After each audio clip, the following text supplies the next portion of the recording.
honeybee. Oh, honeybee. Won't you be my teacher?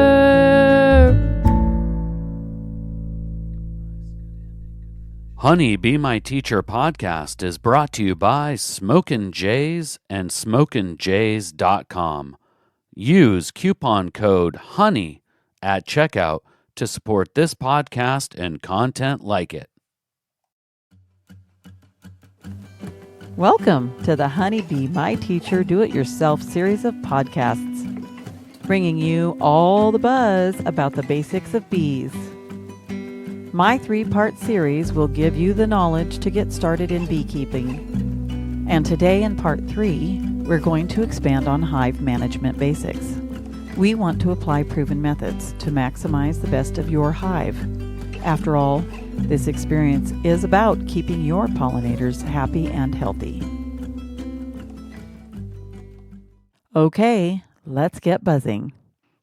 Happy summer, everyone. Flowers are booming and bees are buzzing, and it's a beautiful season for our pollinators. I am absolutely enjoying every element that the summer is offering to all of us, and I want to thank you for being a part of our bee family and podcast. I also want to give a special thanks to Smokin' Jays for their amazing support and sponsorship. Without them, I would not be here at all, but here I am. So thank you, Smokin' Jays, for all you do. By now, all the beekeepers, both new and experienced, will have had their honeybees placed in their hives. If you haven't, it's a little late to order bees. So this is something that we should be, at this stage, ready to go. Some of you, myself included, also have already harvested honey for various reasons and all of its various flavors. And either way, the bees are in place. Their livelihood is completely dependent on you, the beekeeper. You have assumed a great responsibility here that will bring you joy, room for thought through solitude, loss, and great gain. Most importantly, you're giving back to Gaia, our Mother Earth. You are a hive manager now, and management comes with a well-defined role. Those of you who are managers already know this. Just like the hive functions on role clarity, you will need to be clear on your role, since you are basically inserting yourself into the bees' community. They're not putting themselves into yours. So you will be exercising responsibility, accountability, risk, and reward. You'll have to own all of these as well. We have a lot to learn together on this journey. So let's begin by defining a few essentials to maximize the entire health and well-being of our hives. A must for the beekeeper beginner is safety gear. Your bee suit is one of 2 styles. One is going to be a full body bee suit, which I personally own. I like the coverage personally, and that's why I have it. And the upper body suit, which really is just an upper jacket that starts at the waist, is drawn tight and just covers you up from your neck to the wrists of your arms. Both are accompanied by a veil and gloves. I have spot checked food levels with long sleeves, long pants, and a veil before, also to keep my face safe. So you can have these 2 ways in addition to just spot checking with the veil and gloves. I recommend you have some experience before you do this. The veil is always critical for beginners, though, so I really cannot be urgent enough to tell you this is important. Bees will sense your CO2, react to protect that hive, so you need to stay protected. You don't need a bee sting on the lip, eye, or up your nose. If you want to see what that looks like, you can go to YouTube or Facebook and see some pretty horrific pictures, but you don't want to go there, okay? You're going to survive it, but you just don't want to go there. Now remember, we're looking at the basics and protective gear as the only way to prevent and or minimize bee stings while getting into your hive. You're going to get stung. Count on it. It's not an extreme thing. There's protective gear on you, so usually it's the minimum amount of stinging and the stinger doesn't get a chance to lodge into your skin. But you are going to get stung. Just be prepared for that, okay? So now we're ready to move on. We're dressed and ready to go. It's time to inspect our hive. Inspections will determine the longevity of the hive and keep it at optimal health. Now, if you decide to set it and forget it, as an old famous comment used to be, Leaving the hive unattended will raise your chances pretty high for failure.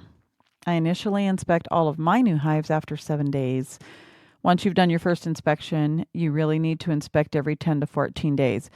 Please do not over-inspect. Bees, remember, they live in trees for a reason. There's safety in the tree. Your bees may panic and abscond. Once that queen feels threatened, she's going to generate pheromones and signals to swarm. All right? So they require that closed environment to be safe. And too much exposure can cause your bees to swarm permanently, leaving you a nest full of eggs, larvae, and brood destined to die if you don't have a second hive to place them in. And this is why I prefer to start with 2 hives instead of 1. And that's a point that I've never mentioned before, but I do recommend 2 hives, and that is as a safeguard to protect you from loss from 1 hive. I purchased 5. I've already lost 1. I'm down to 4. So this is important. We need to remember that element as far as taking care of that hive and that queen. Now, while inspecting your hive, you're going to be looking for a certain quality of the hive. You're going to start with your queen, okay? She needs to be healthy. She needs to be moving about the hive, protected by her nurses, and she needs to be laying eggs. So what you're going to do there is you're going to be looking to see that her wings are not damaged, that her abdomen is elongated and healthy, and that her movements are fluid. Sometimes it's hard to find the queen, and she can be what we call a runner, which means that every time you tip the frame to look for her, she literally zips around to the other side of the frame. It's basically a cat and mouse game. So what you do there is you look for your eggs and the deposits of eggs, which are those tiny little rice grains, developing brood, which is larvae, and then the capped brood, ultimately meaning that they're getting ready to hatch out. The brood is the second thing you're looking at. Whether you're inspecting the queen or not, you want to make sure that your brood is what we call healthy and not spotty. Spotty brood is when you look at the frame and you see this velveteen coverage of, it looks like a fabric over top of each cell where the bees are preparing to hatch. If you have a lot of pits and holes and you don't have a lot of recent hatching and new bees moving about the hive, that spotty brood is an indication that there may be some trouble in the hive. So you want to always look into that and start seeking out some guidance from a mentor or a beekeeping association or a source on a website should you find spotty brood.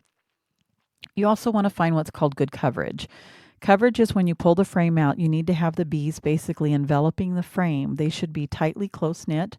They should be working together and doing their business and not leaving or evacuating the frame. If you have just a few bees on that particular frame, you want to really have a little concern and see what it is you can do to generate your bees' development. It could very well be that your queen is not doing a great job. If she's not doing a great job, you'll be looking for some cells developing, which we refer to as swarm cells or supersedure cells. We'll get into that farther down the list, okay? Healthy drawn-out comb is another one that you're going to look for. They should be developing their comb, the honeycomb, in hexagonal shapes all over the frames. There is a pattern called checkerboarding. If you do not see proper or fast enough health management, that you will pull those frames and insert a blank frame in there and put a new frame up in the existing frame with all the bees on it. You're going to put those in another box. It might be time to expand your hive. It could be that it's getting crowded. So look for that healthy drawn out comb so that your queen has a place to put those eggs. All right. Now your swarm cell and supersedure cells are a unique occurrence in the hive that are fascinating and alarming at the same time. The queen's swarm cell, or just a queen cell, as we've discussed before, is elongated and shaped like a peanut. There are always little cup-shaped cells that are on frames where they've prepared a queen cup to start hatching or developing a queen should this queen not be doing a proper job or should she be aging and preparing to swarm with the older bees. So what they will do is they will pull out this egg and they will feed it royal jelly in this queen cup, and they will create this long little comb that looks like a peanut.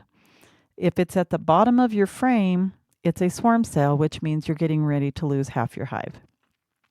If it's in the middle of the frame, it can have 4 or 5 other queen cells beside it, and that is what we refer to as supersedure cells. Those are cells where they're going to hatch out. We're going to see a fight to the death, and the strongest will survive and become the queen, take her nuptial flight, be mated, and then start laying again. This is how bees survive. They use their cells. So we want to know what the appearance looks like in the placement and why we remove swarm cells when we see swarm cells. We want to pinch those off and get rid of those gently. You're going to alarm your bees, so have your smoker ready. Supersedure cells are a message to you that that queen may not be performing at the level that those bees are expecting her to. You may want to look at the hive and check out your queen a little bit closer.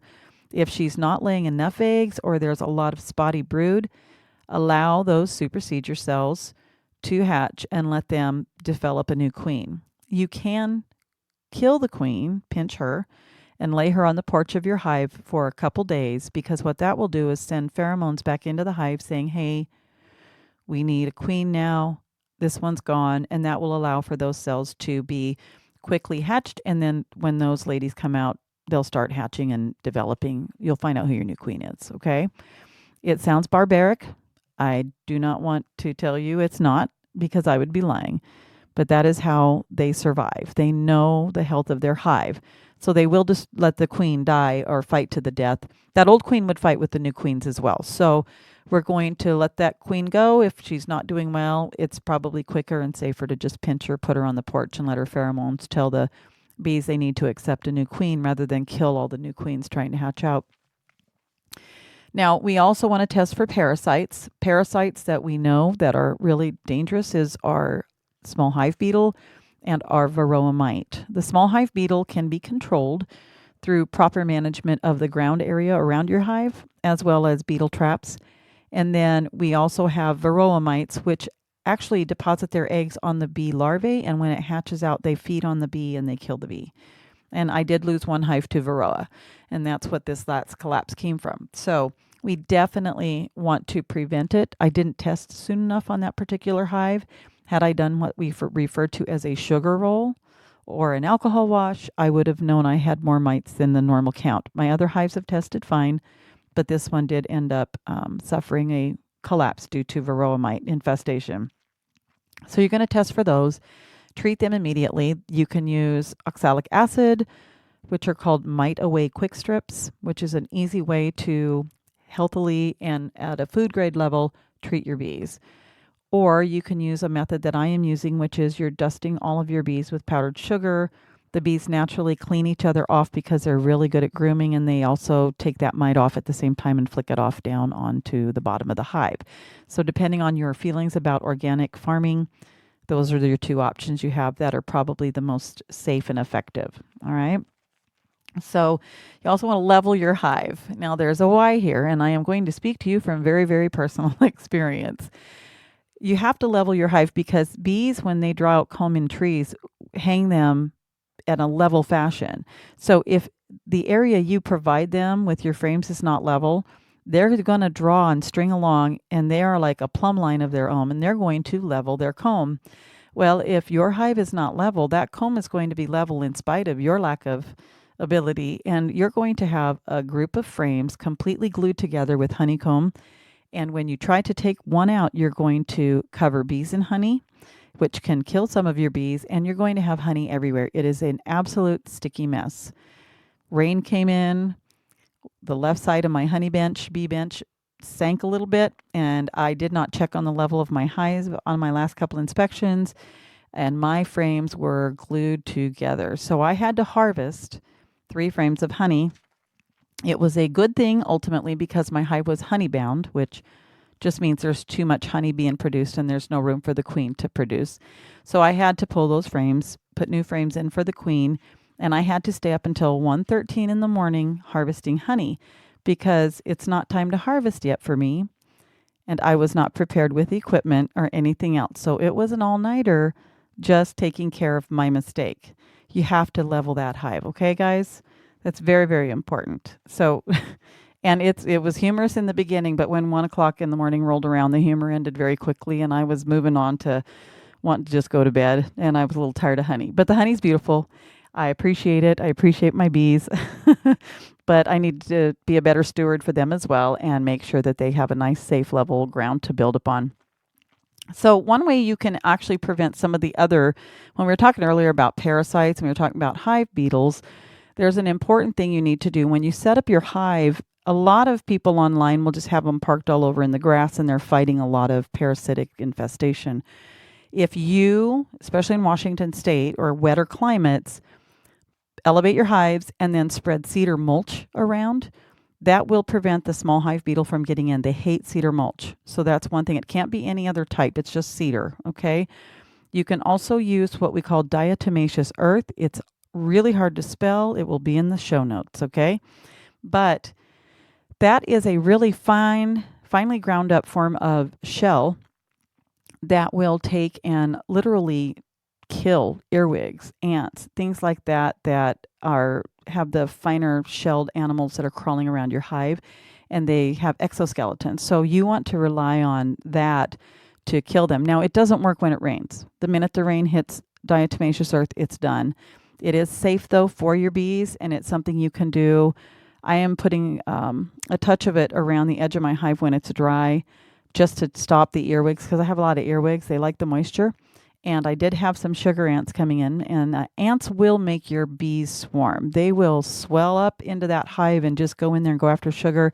They work in such a fashion, almost like a military takeover, that they will literally cause your bees to abscond. So make sure that you're managing the space around your hive just as much as you manage your hive.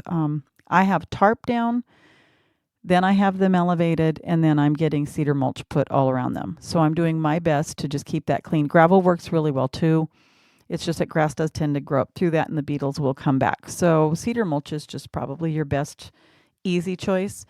Gravel's a good permanent choice. Maybe double that up and do both, and then you'd be in good shape.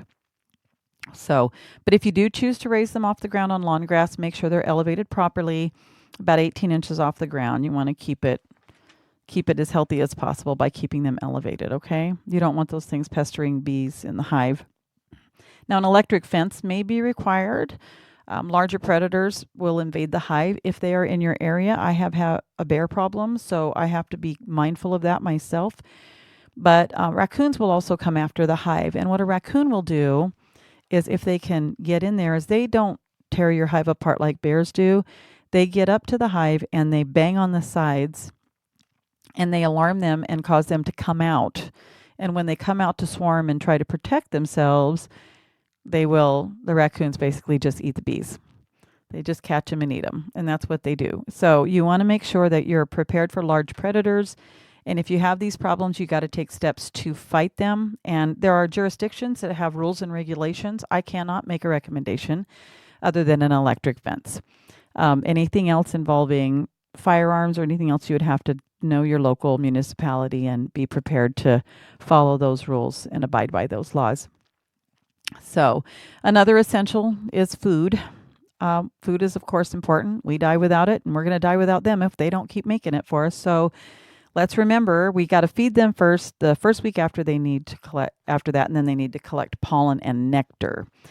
Your honey is not food grade if you are feeding sugar syrup all the time. Pull that out. That is strictly a first week supply to get them established in the frames of the hive so that they can come out, get oriented with their little GPS systems, and go find nectar. They have to forage, okay?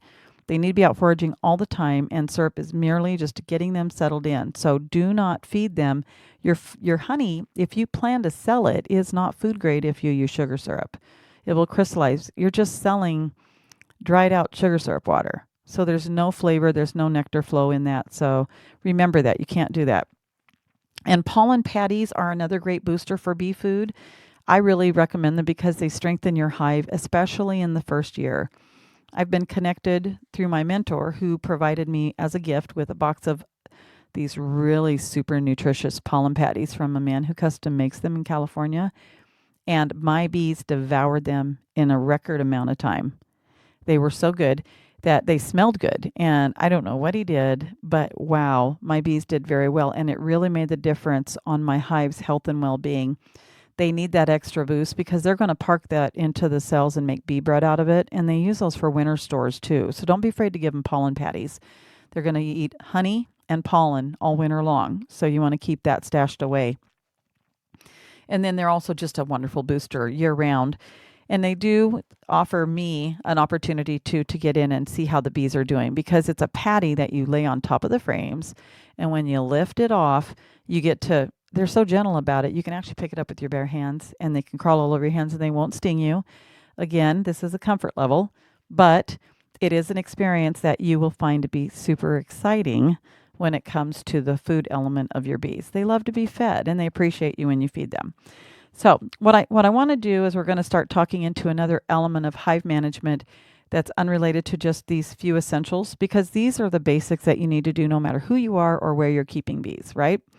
But I want to get into another side of beekeeping that we need to do now and for tomorrow and forevermore in order to proliferate and perpetuate this species for ourselves and for our children and their children. Okay. So I'm going to take a quick break, and I just want to break away and let our sponsor talk to you later on this evening, as well as in the quick commercial, and let you know a little more about Honey, Be My Teacher. We hope you're enjoying this episode, part 3 in Patti's DIY series on beekeeping. Would you like to email the show? After all, it's all about growing our community. You can email Patti at beemyhoney.honeybees@gmail.com. That's BEE myhoney.honeybees@gmail.com. You can also check out Patti's blog at honeybemyteacher.com. All right, back to the show. Welcome back. All right. So we want to talk a little more about a new subject that we've only touched on once or twice, but this is a huge element of the bee's survival, and it is networking. Networking is going to make or break what we do. So this is a discussion we need to have today. All right. Okay. You can tap into the minds of the best beekeepers. You can do it online through all social media platforms. You can get a lot of great information, but your best resource is your local Beekeepers Association. These are a group of local beekeepers that are dealing with the local problems you and your bees are going to face at your level.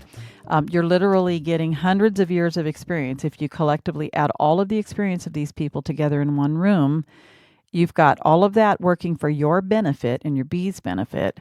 And these are people who will execute diverse management styles and offer you different ways of doing things. It's the same old saying, there's more than one way to skin a cat. Sorry, cat lovers.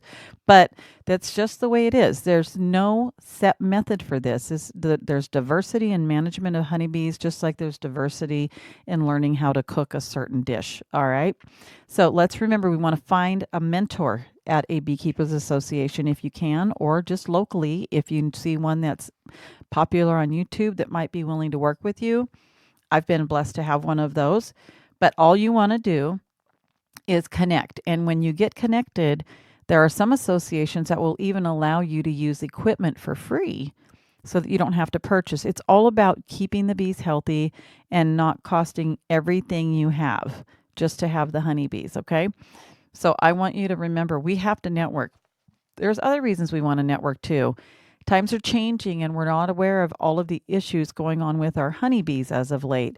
We need to get a handle on what's going on with the bees and be educated and aware so that when the time does come to make purchases or pledge support to anything important to us, that we are completely abreast of what's going on as far as the beekeeping community is concerned. All right. So networking is a huge thing.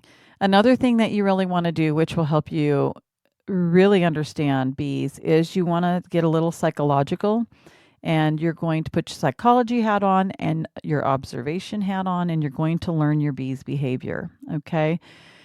Bees really need to be you need to get familiar with them. And, I made a comment about the CO2 in your breath alarming the bees. And this is something that just is like, oh, okay, whatever. But do you know why? There's a reason. When a predator goes and invades a beehive, they're panting and they're breathing heavily around the hive. What are they emitting? CO2. And that CO2 is a familiar fragrance that tells them there is danger approaching. That is why, as beekeepers, you don't stand over your bees and breathe through your mouth or heavily, because you can cause them to get very anxious and then have a little more aggravated activity than you're anticipating. You have to know your bees. I have a hive that is extremely docile. I have a couple hives that are just kind of And then I have a hive that is my top honey producer that is so aggressive. They don't bother you when you're not around them, too much. But if you've worked with them that day and you get within 50 feet, they will bump your chest and say, "Back off, bucko. You don't belong here anymore." So every beehive is different. It's only that hive that does that to me. And then, I tell her, "Fine, I'll go." But that's what you want to be aware of. That if you don't know the behavior, which hive you're dealing with, then you won't know how to manage them. You might get yourself frightened because of a bad experience, because you weren't prepared for an aggressive moment where they might have all swarmed your suit. These are going to happen. You're going to have bees because of their genetics. They're going to be morning bees or they're going to be afternoon bees. They do not like being messed with at certain times of the day. You have to figure that out. They do not like overcast skies. I don't know why, but they don't. They get a little crazy. So they don't like real windy weather. So you don't have to, torture them to figure it out, but a little observation and attention to what you're doing, and which is mindfulness, being mindful of your behavior around the bees, will allow you to understand their behavior as well, okay? So each hive will be vastly different from another hive. They can defy logic. They'll be fine one day and grumpy the next. They'll even be stubborn and unpredictable, okay? So be prepared to get to know your bees, know them well, keep really good records. Keep a just small notepad or something. I keep a notepad. There are apps you can use on your phone for hive management these days. They are free to you for apiary management. But you want to keep good records so that you can be a better manager. Because again, we touched in the beginning about how you're assuming the role of a manager. And a good manager doesn't control them, but manages them within their behavior patterns to make them better at what they already do. Okay? So we want to make sure that we're understanding their behavior and getting that ready. So mostly I want to here is emphasize planting for their food. We already know that we're dealing with colony collapse disorder based on neonicotinoids being put into our seeds before the flower even blooms. So the bees are basically getting addicted to it like cocaine and taking it back to the hive over and over again, collapsing the hive. We also know that people spray with Roundup. We are aware of anything with the word "side" at the end of it, insecticide, herbicide. These are all things that are actually causing trouble for your bees, right? So we want to know that we are planting food for them that we control. And this is where community is key. Because if you as a community member are willing to plant the best for your bees and control how that plant is managed in addition to your bees, you have a better shot at having a healthier hive and having a healthier honey crop too at the end of the season. That way you're not tainting your food. And so that's just one thing that you want to focus on is your plants. What are you planting and where are you planting it, right? Not everybody can plant like you would like to if you don't own a home or it's not your property. I totally understand that. But you can plant flowers. You can plant vegetables, have a small vegetable garden. The ideal plant would be a tree. Trees have a lot of coverage and create a lot of food really quickly for a lot of bees at one time. I have 2 enormous maple trees in my backyard. They love maple. They're very, very partial to what's called a linden tree. That creates a lot of draw. I plant bee balm and bee-friendly flowers all around my house and my porch. They love lavender. If you don't know what they like, go to any nursery at any big store and see where the honeybees are hanging the most. Those are the plants you want to get.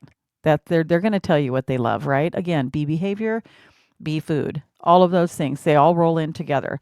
So trees are the best. They do provide a lot of food. But if you cannot plant trees, just seriously plant as many flowers and flowering plants as possible. It does us no good to grow bee populations if we cannot support them with healthy insecticide-free food, all right? We as a culture of people have killed a lot of bees. So let's prevent and grow them back to healthy numbers again by creating an environment that makes them sustainable. I really believe in being sustainable, self-sustaining as well. And I think that when I was young, I was born in the 60s. And so when I was young, everybody had a garden. It was just a given. You just grew a garden and you raised your own food and you canned beans and you made applesauce and peaches, all those fun things, pickles. Everybody had pickles, it seems, and relishes. You lived off of the land. And even if it was a small piece of land in a yard, you still managed to find a space for food. And bees were there to pollinate that. But now we've become so obsessed with the perfect lawn, the perfect landscaping environment, pretty little places, that we haven't given the bees a chance to feed us back, and we haven't fed them. And as a result, we're kind of hurting each other in the long run, So it's really important that we try to bring those numbers back to a healthy number again. And don't just decide to have a ton of bees and not be prepared to provide a ton of food. You aren't going to have a lot of kids that you have no intention to feed, so don't do that to your bees either. You have to take this very seriously. This is not this isn't a game anymore. The game is ending. It's wonderful, it's rewarding, and it's fun, but it's a very serious game, and we can have fun and we can do good at the same time. So it's a big thing to get involved, okay? I don't want you to rule out legislative issues, and I want you to pay attention to what's going on. Make the difference for your children's children, everyone. This is our food, and we need to make a positive impact on our food supply.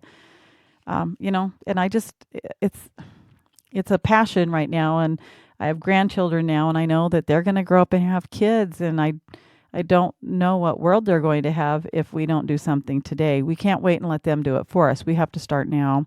We need to start yesterday. And so here we have an opportunity to grow as a community. And we always say that, oh, if I only had the power. Well, here you do. We have power. So now I just want to thank you guys and let you know I love you and I want to hear from you. Links to all my social media are in the show notes. If you want to reach out to me personally, you can go to the website at honeybeemyteacher.com or email me at beemyhoney.honeybees@gmail.com, which is beemyhoney.honeybees@gmail.com. If you like the podcast, we want to reach as many listeners as we can to help our pollinators, and the best compliment we can get is that you like or follow us or subscribe. However you want to reach us, just share, okay, and the bees depend on it. And we have a lot more to talk about. So we're going to do a Q&A segment now to where we're going to start discussing a little more and answer a few questions about the bees. In the meantime, as far as the content of the podcast goes, I will see you again soon. Okay, guys? So let's get started with the questions. Honey Be My Teacher is brought to you by Smokin' Jays and SmokinJays.com. Everything for your smokin' lifestyle. Just for you, there is a coupon code to save 15% off at SmokinJays.com. It's honey. So enter honey at checkout at SmokinJays.com and receive 15% off your order. And all orders over $100 ship for free at SmokinJays.com. All right, back to the show. Great job, Patti. A lot of really good information in there, and I love this DIY series. Are you going to, now this was a 3-part series, basically your setup. Yes. Are you going to continue? Do you have more ideas for more DIY podcasts? Yep, we are going to be starting a new series. We'll be getting that outlined shortly, and it's time to start on something new and something a little bit deeper. Okay, great. All right, so number one note on the top of this podcast, I just wanted you to know, Patti, I always try to avoid spotty broods. Hi-yo! All right, on a serious note, it kind of got glossed over, and I was curious, what is spot checking? How is it different than inspection? What'll happen a lot of times is a spot check is where you'll just kind of sneak into the hive and lift there's 2 lids. There's a telescoping cover that you lift up, and there's an inner cover, and it has a little hole in it, and you'll see your bees. And a lot of times people will spot check too frequently, and they'll pop that hive, and they'll get in there, and they'll just pull a frame and look at it, when it's really just a good idea to let it go until inspection time. Okay. Sometimes a spot check is okay if you're just lifting the telescoping cover and you're looking to see if you have activity, if you have a hive that's concerning you and you want to make sure that they're growing or their activity levels are really high and they're making a good sound without sounding like there's no queen. They roar when they don't have a queen. But if you want to make sure that they look healthy, you just lift that lid and you can see inside that little cover. You don't even need protective gear for that unless Okay. you've disturbed a hive earlier and you've got them upset. All right, it's like being a good Christian on a date. You can get through one layer and that's a-okay. But hey, avoid going through that second layer. Darn it! All right, spot checking. Nurse bees. I don't think I've heard you use that term before. What is a nurse bee? How?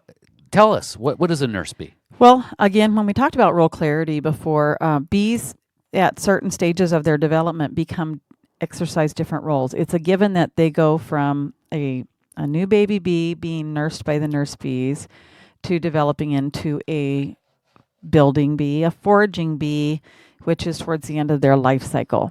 So when they're nurse bees, they are the younger bees that are pulling food, feeding. They're feeding the queen, keeping her fed royal jelly, and they are feeding the baby larvae. Those larvae don't just grow, they have to be fed. Those nurse bees they are literally like a wet nurse. They are nursing those larvae into bees, healthy bees, and that's Wow. their role. I didn't know that. Yeah. So is that a particular type of bee that fills that role, or do all bees have that opportunity to be a nurse bee and then they grow out of it? All female bees, yes. Okay. Yeah. Drones are your male bees. They just are fat and happy on the couch eating honey and screwing around. That's right. That's right. That's the way it is. Okay. How do you pinch a queen? Is there some sort of queen assassin school you can send somebody to? Well, no. I just use tweezers. Okay, but what is the? I'm gonna are you kill talking her. about pinching their head? I usually try to go for I use the tweezers to hold her stable, and I'll pinch her head and kill her. I don't want to crush her and mash her up. I think that's kind of hard, but Yeah. I'll pinch her head and make it a quick death, so that you can use 2 pair of tweezers to do that. Do you pinch it off? Just crush it? I just crush it. I I know it sounds barbaric, but you have to. You got to get that pheromone out there. Those bees have to sense there's loss, and she was going to die anyway. And Yes. the death by stinging to death is much, much worse. So it's a very short pain. But Okay. it's quick, I was very curious about that bee Yeah. assassination. pretty much. Okay, final question from the pod. And it goes back actually to DIY number 2 as well. We're talking about platform. And you kind of gave some really good tips on cedar mulch. And I was curious, it sounds to me like all of it at once would be your best platform.